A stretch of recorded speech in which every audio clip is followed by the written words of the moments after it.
กคนทักทายสวัสดีเพื่อนๆที่เข้ามาติดตามชมคลิปของเราในวันนี้ทุกคนวันนี้เรามาพาทุกคนมาเบิ่งกะเฮาคือเก่าทุกคนนะอยู่ที่ไร่นาเฮานะทุกคนบรรยากาศยามแรงๆวันนี้พี่น้องใกล้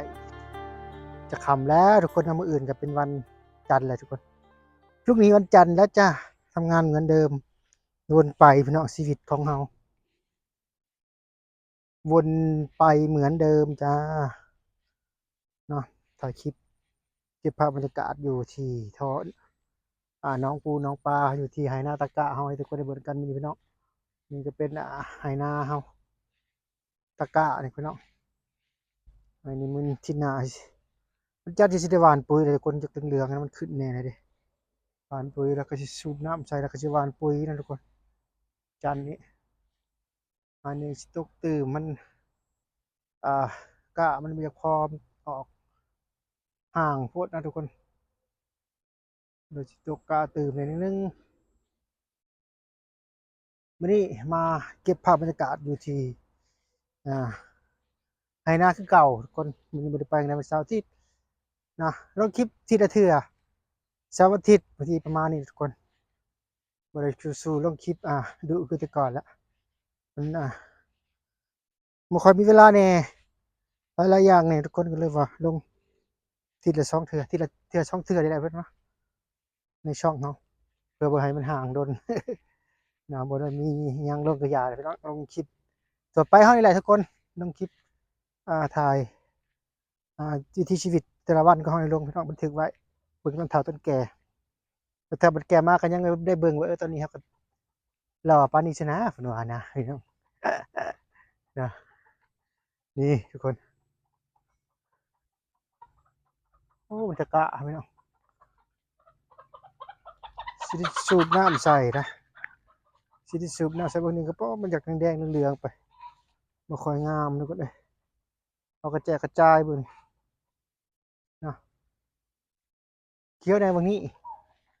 ทุกคนเอ้ยกะเฮานะบรรยากาศอยู่ไร่อยู่นาคือเก่าพี่น้องยามแรงๆจ้าวันนี้เก็บภาพบรรยากาศให้ทุกคนได้เบิ่งนำกันในช่องของเราเหมือนเดิมพี่น้องสายลมถิ่นเซโนนี่พี่น้องบรรยากาศตะเวนกำลังสิตกดินนะพี่น้องนะว้าวสวยงามมากเก็บภาพบรรยากาศไปเบิ่งในอีกหลายปีทางด้านหน้านะพี่น้องนะ อีกหลายปี10ปีไปก็เอาอาจสิบ่ได้อยู่หม้องนี้ทุกคน5ปี10ปีไปก็ได้เก็บภาพบรรยากาศให้ทุกคนได้เบิ่งนะทุกคนเนาะเวลา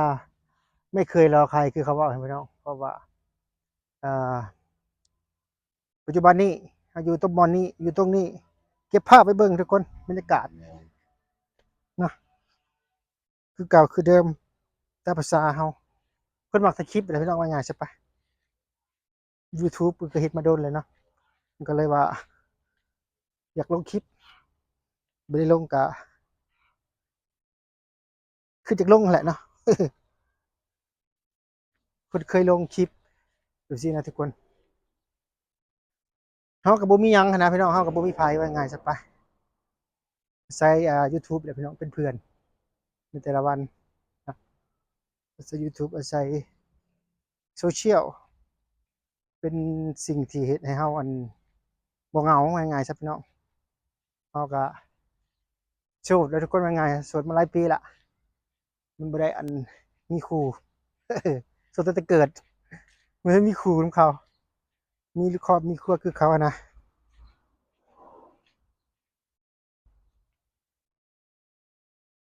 โสดตั้งแต่เกิดเนาะทุกคนอืม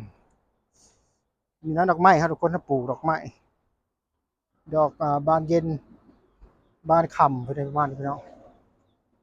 ก่อนานมาใหม่ปลูกนี่นะทุกคนเราแต่ไฟพี่น้องไอ้ค่ำมาแล้วก็ได้เฮาก็ได้ไม่มีทางไปเลาะใต้ไฟเหมือนเดิมจ้าตามภาษาคนโสด มื้ออื่นก็วันจันทร์เนี่ยโอ้ หมดหลายพี่น้องมือเขากุ้งตักมันนี่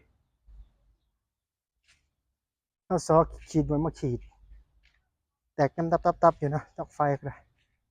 หมดเด้หมดเข้ากรงตักบรรยากาศที่พี่น้องบนเขาอยู่ยังจะได้หู้บนเขาอยู่กับมาลิดนั่นได้ทุกคนบรรยากาศดีนะหรือถ้านี่บนเขาอยู่พี่น้องยังมองได้เก้านี่อันนั้นก็จะเป็นห้องมองได้เก้าหันทุกคน